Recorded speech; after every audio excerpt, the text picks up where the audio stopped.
Hey everybody, this is Lewis Johnson from NBC, and you are watching On the Yard. The band sings, and the band sings, and the band sings, and the band sings. Get 'em. Ain't nobody messing with them Southern Jaguars. Nope. Ain't nobody messing with them Southern Jaguars. Nah. Ain't nobody messing with them Southern Jaguars. Them Jaguars go hard. Them Jaguars go hard. Hey. Ain't nobody messing with them Southern Jaguars. Nope. Ain't nobody messing with them Southern Jaguars. What's going on, everybody, and welcome back to another episode of On the Yard. As always, I'm your host, Perry White. This special episode is dedicated to Southern University's Founders Day. Let's take a listen from Dr. Leon Tarver as he gives us a historical perspective of the university, Attorney Preston Castille as he gives us history on the Southern University Alumni Federation, Dr. Everett D. Gibson as he gives us history on the Southern University athletics and football, and Nathan B. Haymer as he gives us history on the Southern University marching band. Enjoy.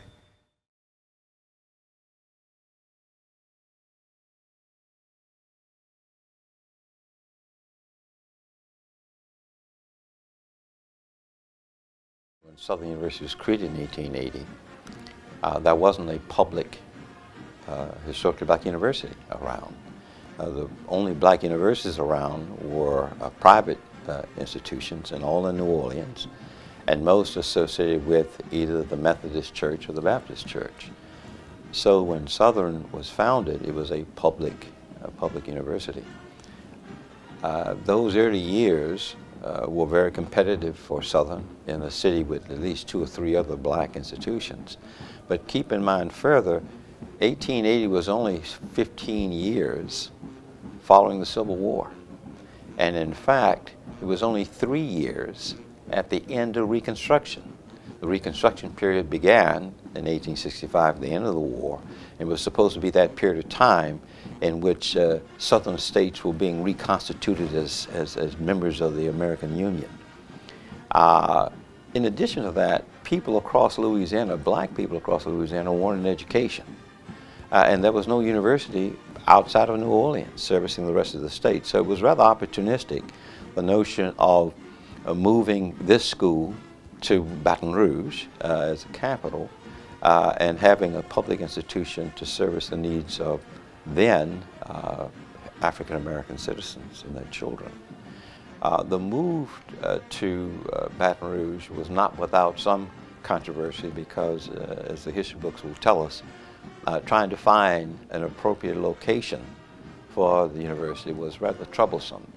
There were several different sites that they looked at, none of whom were suitable, but mostly because people who lived around those sites didn't want a black university in their midst. And it's interesting that this spot of land was chosen because it was a former plantation. And I look at that river out there and I think back then how the river was really the front door of this property, the front door of the university. That very river that transported slaves from New Orleans all the way up to the upper south along the Mississippi on the east side. So it's fortuitous that a university would occupy the site of a former slave plantation. There are over 300 acres here and an additional 200 and some acres just up the road, 4 or 5 minutes away. The university struggled early on because I believe it was true that the white-dominated white legislature simply didn't want to put sufficient funds in the coffers of the university to operate an appropriate university. I mean, we started with a mere $10,000 appropriations, a far cry from where we are today. But as the university began to develop, I think it was likewise fortuitous that Dr.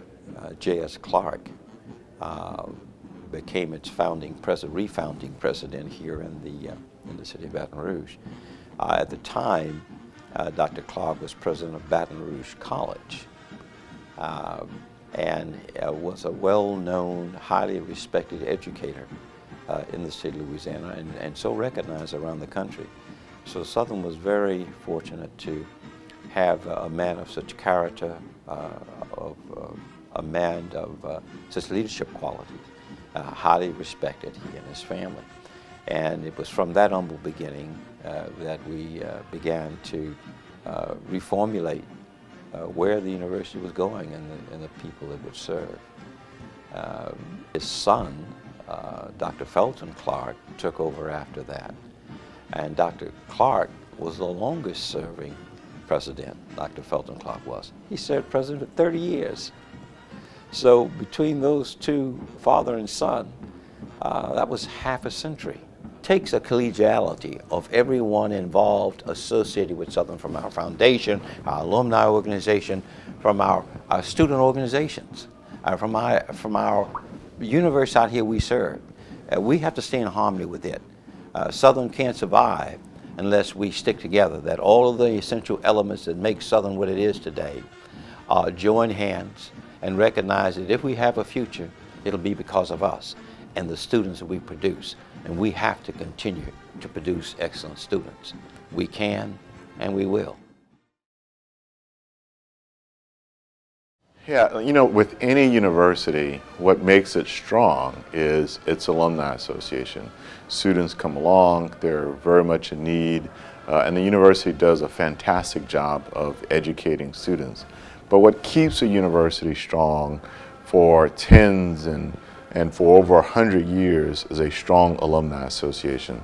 So about 75 years ago, frankly in 1941, several alums, F.G. Clark, G. Leon, Netterville, got together and they formed the Alumni Federation. And in fact, this year, we're celebrating our 75th year of being in existence. And they recognized then that it's important to connect with alums here in Louisiana, but all over the country. And so the Alumni Federation has become just that, a federation of alums and chapters all across America, and frankly, all across the planet.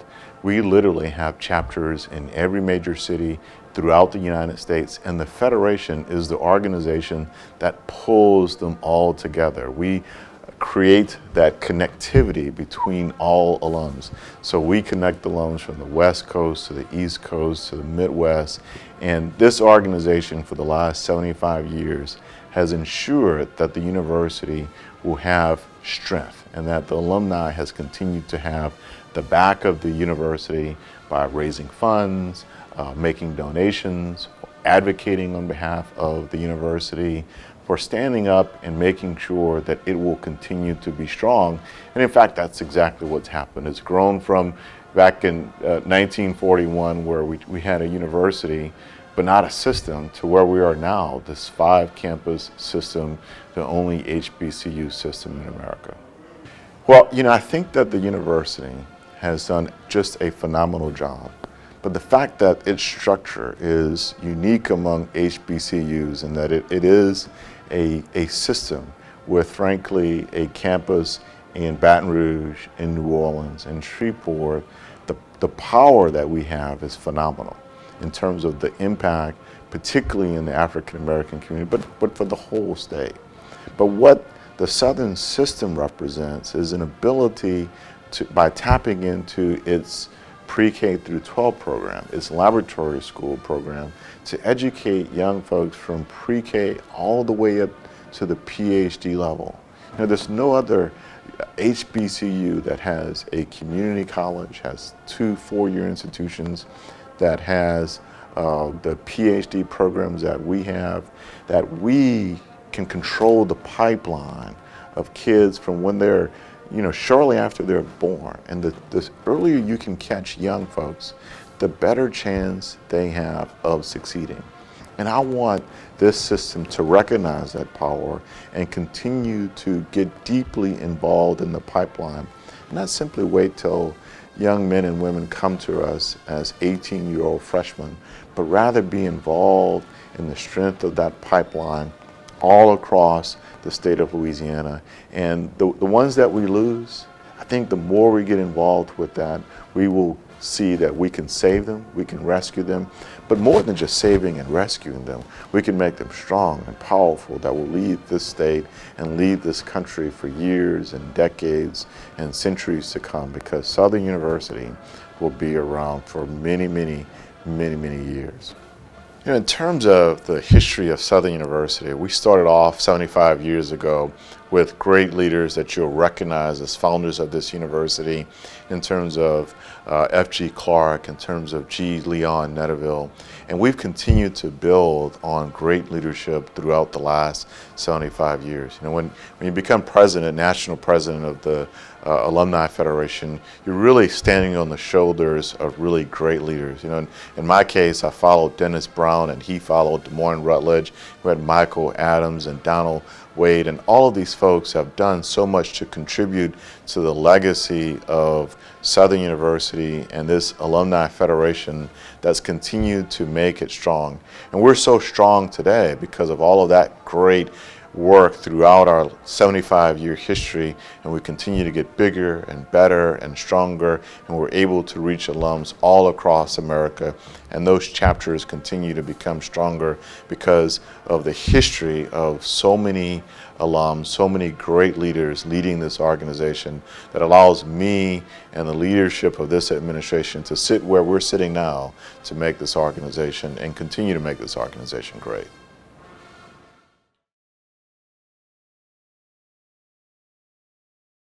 Southern was a little late to the game of football. They had started earlier in the CIAA up at Hampton and those schools up there.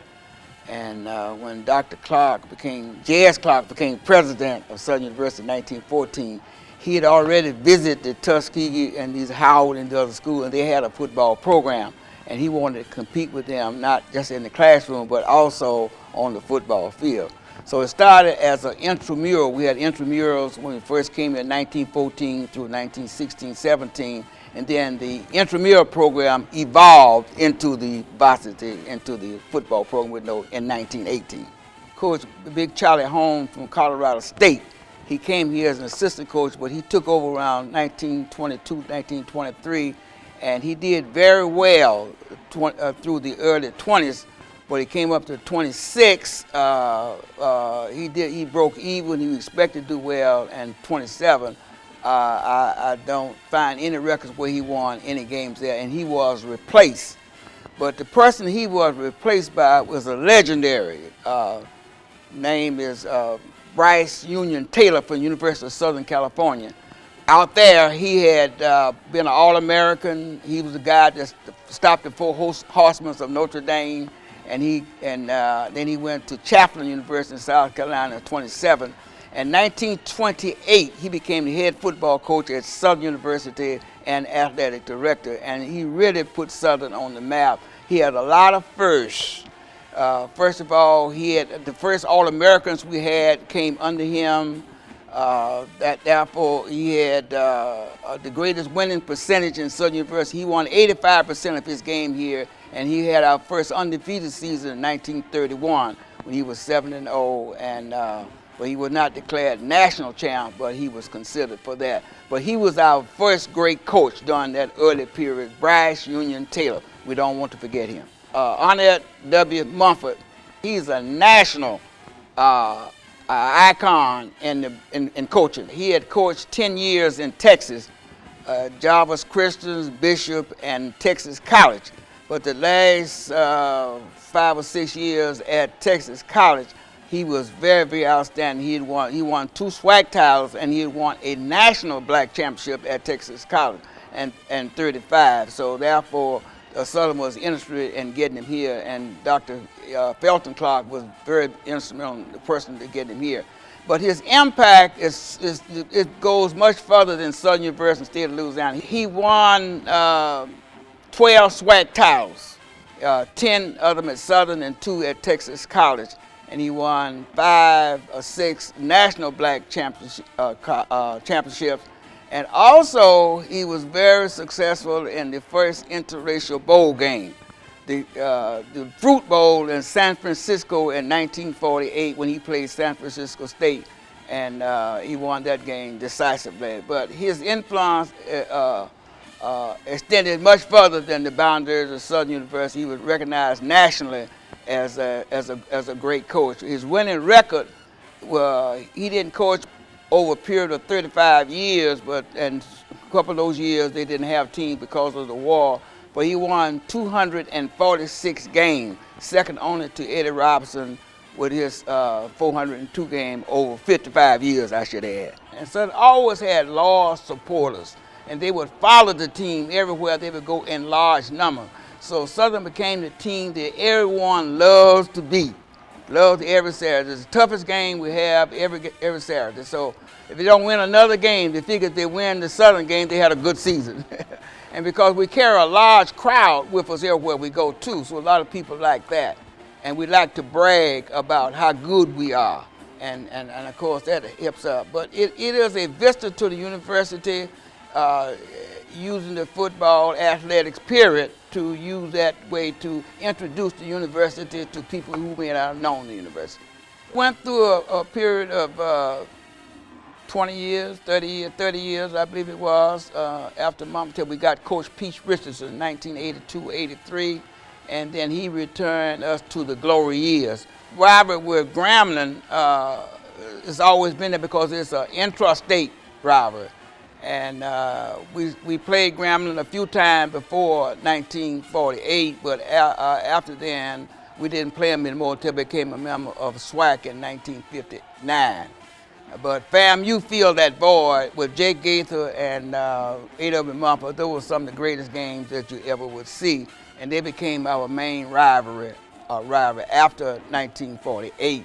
But the exposure that the biggest thing that we can say about the rivalry is that the Bayou Classic, coming to Bayou Classic in 1974, was the biggest thing for any of the HBCUs. First of all, we played in Tulane Stadium in 1974, the first game, because the Superdome was not complete, and we had over 76,000 fans and a national television audience. And we never looked back from that. So there's great exposure for the university, not just for football, but for the university period. On a big game day atmosphere here, we have over 100,000 people on the campus. And for homecoming, they're everywhere, all of them down in Scotlandville, railroad tracks, and we'll have over 100,000 fans here tailgating, just having a good time. And hopefully that we get most of them to come into the game. But we do have a packed house. We can get 29,000 to 30,000 people in our stadium, and that's what we have every homecoming and other big games that we have. Getting a degree is more than just studying.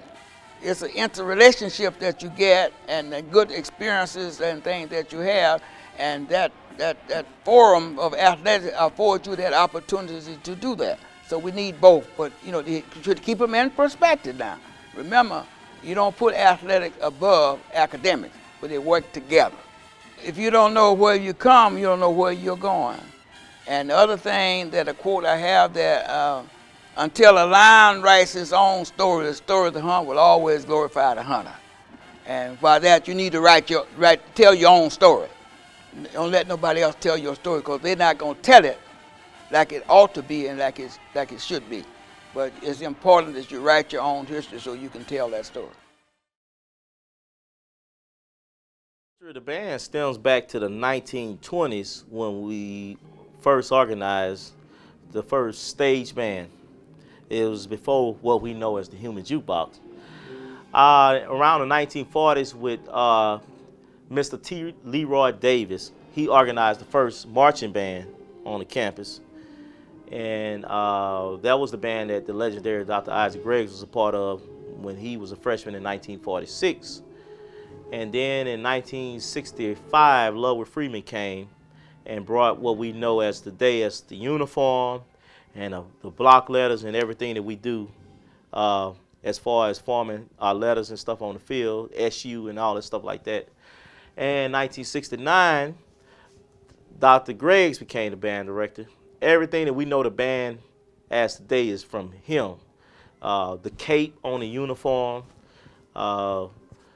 Human Jukebox came during his tenure, the circle, the star, halftime score, everything that makes jukebox a jukebox came during that era, and before. So it's a lot of history, but when the first marching band actually started up, it's debatable, but we had a band in the 30s, but the first organized marching band was around 1946 on this campus. The band just brings so much spirit, brings so much pride, and it really just incapacitates everything that Southern University is about.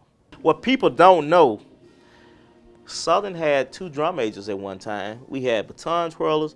We had females in the band in the 50s. And then around the Vietnam War time, it was an all-male band. Most people memory that's living today remember Southern being all-male, and then the girls came in the late 80s, early 90s. But before that era, before Dr. Gregg's era, during T. Leroy Davis' time, we had girls in the band. So girls was here. They phased out, and then they came back. The first girl came back in 1989, and then we up to 40-something girls today.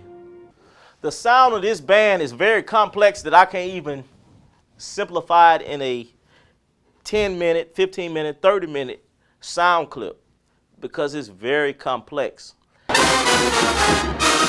But we had great arrangers throughout our 60-year history, 60-plus years history. The tradition of the band, I can sum that up in just one word: pride. We have a distinct sound. We have a distinct marching style that is known as the Jaguar Rock. So when you see them coming up the field, you see this. And you see everybody doing the same thing. It's the small things that separate the good from the great. You can't be as good as, you have to be better than. The first name of Southern University was the Council Sound, and then we was the Marching 190. A lot of people don't know that. And imagine us calling us the Council Sound today. What would y'all think? Southern University, Council Sound. No, but that was the first name of the band, and you know, that's our history. Then the Marching 190, but back in those days, everybody was the Marching 100, Marching 101, Marching whatever number they had. We had 190 people, so it was the Marching 190. But around 1970, 71, Human Jukebox came about, and hey, I love it. That name is never gonna change. 1970 or 71, the Digest writer at the time actually named it, and the band liked it, and we just took it and ran with it. But we were playing in the 5th quarter. We play after the game, and then Southern just played all the top songs of the time, which bands wasn't doing then. You know, you play whatever you do for halftime, but nobody really performed after the game in the stands, or what we know today, what we take for granted as the 5th quarter. And because we did that, they said, man, it was just like a human jukebox out there. They just played all the top hits. And think back to the 70s when you went out to the pizza joints and to everywhere you went, you put a quarter in the jukebox and the jukebox played. We didn't have our phones, we didn't have beats, we didn't have all the technology we have today. So if you wanted to know what was hot, you would look at a jukebox. But because we was playing what was hot, we was a jukebox. So that's where it came from, and the name just stuck. Before the Dancing Dolls is a good question. We had something known as the Southern Bells, which was pretty much majorettes with batons and things like that. Dr. Greggs came and he decided he wanted to start a dance team because not too many bands was doing it. That was new at the time. And they were birthed in 1969, and that style of jazz, tap, and ballet type of dance has taken forward, and they evolved within themselves. If you look at the dolls of the 70s and the 80s and the 90s, 2000s, and up to the teens today, every decade has something to offer than what we enjoy today, but each decade was different. Dancing dolls are the epitome of class, style, and grace. They are this, meaning they bring the suit out. They your pocket square, they are your lapel pin. They're everything that you have to bring your outfit out. I started in 1969 all the way to present day. It's just scary, you know. Those girls this year alone, they were bad, man. They left the field on fire, they leave the stands on fire. And because of modern technology and people viewing them a lot, it forces them to stay innovative and keep creating new things. And every time I see them, I just shake my head like, what's next? Those girls are not only they classy, not only they make good grades, but those girls, they're beautiful, and they signify everything that Southern University is about. It's just something magical about this school as it relates to bands that know we don't have the best facilities and the best of equipment or the best of funds, but our students is probably getting the best knowledge out there as far as how to be successful and how to survive. And that's one thing I'm gonna go to Southern University as a whole. This institution, we could talk about what's wrong, but the one thing that's right is that we teach our students how to survive in the situations that's not ideal. When you go to other institutions, when they train their students in whatever discipline, they always training them for the ideal. This is what you do when blah, blah, blah, blah, blah. But when that student get in something they weren't trained for that's not ideal, they panicking. When our students know, hey, we're gonna be all right. My question is to the students, because I was a student here at one time. Dr. Greggs was a student here at one time. Mr. Lawrence Jackson was a student here at one time. Mr. Ludwig Freeman was a student here at one time. My question to the students now is, what is your legacy? What are you going to leave for the next generation? The best is truly yet to come. It's a lot of changes I want to implement. It's a lot of new innovations I want to bring in, but I'm no fool. I know everything is done within due time, slowly and surely. You can't do too much at one time. But just keep expecting for the band to be the best band in the world. We always gonna be number one. Expect new innovations, but don't expect for us to ever change our style. We Southern, and we ain't gonna apologize for that. That sound is not gonna change, the precision is not gonna change, and we get a lot of criticism for it, but we get a lot of praise for it because we're uniquely ourselves. We're leaders, we're trendsetters, and that's not ever gonna change. It's the S on our chest that lets you know that we are the best. I hope you guys enjoyed this historical perspective highlighting Southern University and its Founders Day. Well, that's going to do it for this episode of On the Yard, but before I let you guys go, be sure to follow us on Instagram and Twitter, like us on Facebook, and as well as subscribe to our YouTube page. Until next time, peace.